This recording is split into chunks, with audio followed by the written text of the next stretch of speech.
What have I been reading in the month of January? It's Stephanie and welcome to Book Blurbs and Blahs.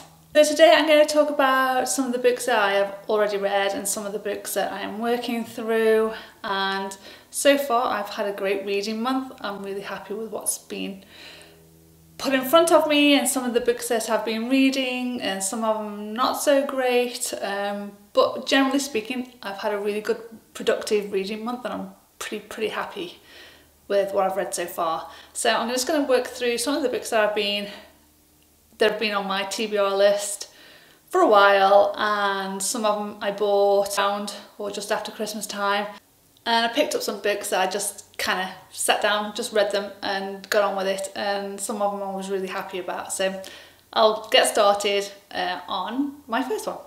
So my first book is Once Upon a River by Diane Setterfield. I have done a book review just on this book alone. I posted that on Monday, so hopefully we can go and view that, and I will put a link in the description box below.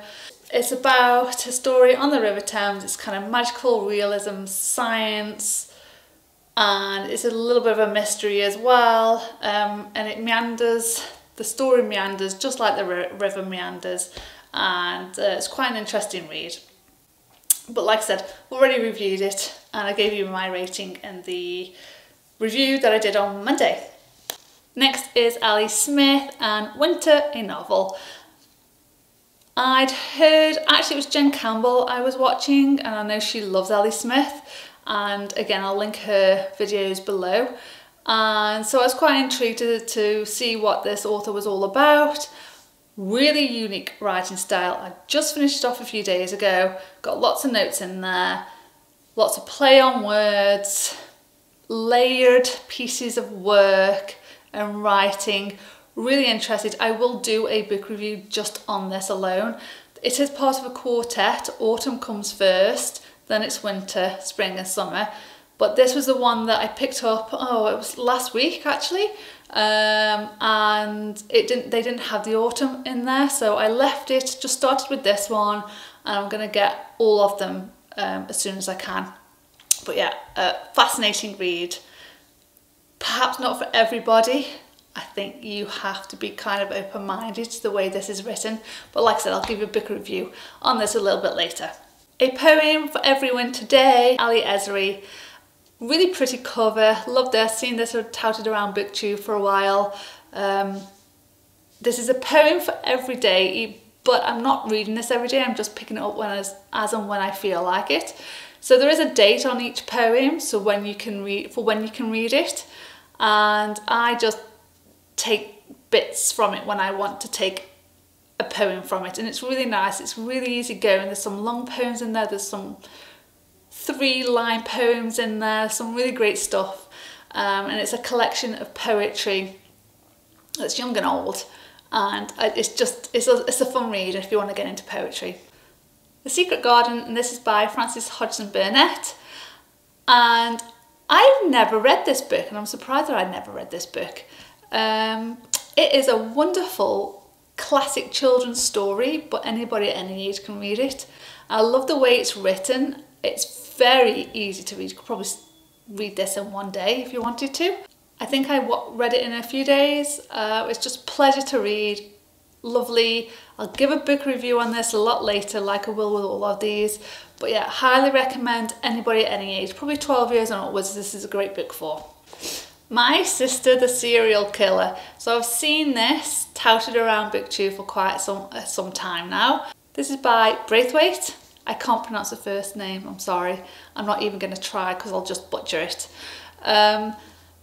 Really good, fun story. The chapters are really short. It's got quite an interesting take on it. Some bits are amusing, some bits I just found really irritating, just because it's from my point of view. Not because of the writing, not at all. It's just, it's like, it's so frustrating. Why would you not do that? Why would you not do this? And and I can see why you would do that and not this. And it's just a really interesting and fun book to read, and highly recommend it. But yeah, I finished this one this month as well, and it was a really quick read. Probably read this one in a few days, or if you really wanted to in a day. Great read. highly recommend. And then I wanted a really short, quick read. This one had been sitting on my shelf for quite some time, Dr. Jekyll Mr Hyde by Robert Louis Stevenson. And there's also another little book at the end of this that I kind of started reading and I didn't bother finishing in the end. It wasn't what I wanted to read. So really interesting storytelling. I have seen a show on this at some point, probably a very old one. Quite an interesting take on the good and the bad in somebody, and it was just so well written, and it was very, very quick read. It's probably about 60-70 pages in this book, maybe 80. Yeah, so highly recommend if you're into your classics and you want a short quick read. This is a good one to start on. The Republic by Plato. This one I've just started, and I'm really enjoying it. It's actually quite amusing. I never thought Plato could be quite amusing, but watching the way that they talk about what justice is and what justice is about and how it's political and how it's couldn't be political, or it just takes a whole different take on all these different scenarios of what justice is all about, and it's really interesting, and I was surprised that I actually started to enjoy this. So yeah, not far into it yet, but yeah, I'm hoping I will finish this. I don't know, probably spread it over a few months. I'm not going to rush to read this one. It's not heavy going at all. It's just a very interesting read, and I've got to be in the mood for it. Next is The Country Set, and this is by Hannah Dale, and this is a illustrated book on the British wildlife, and it's really wonderful. Absolutely love the illustrations in this book. Books are my favourite.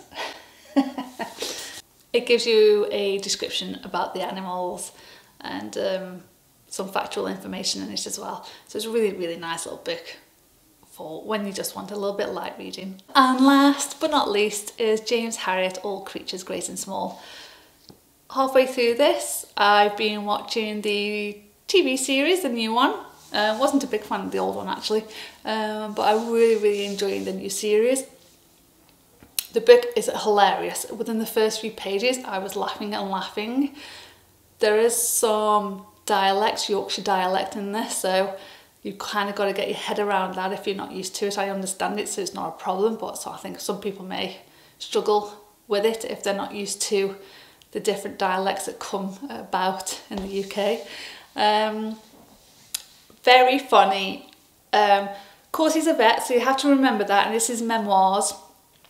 So there are some sad bits where he does have to put animals down, but he's talking about vet life in general, and it's the good, the bad, the ugly, the hilariously funny, the characters. It's not just about the animals, it's about the people that he meets, and it's just brilliant, and it's heartwarming story, and I'm really enjoying it, and I think I will get more of his books in the future. So that's it for now. I hope you enjoy. I will be doing some book reviews shortly. My next book review will be on Ali Smith Winter. I do intend to get more of her books. I think they're excellent, so I'll be giving a more in-depth review on that hopefully next week. And one of my goals for 2021, as I've recently realised, is I'm going to try and upload videos on a Monday and a Friday, if at all possible.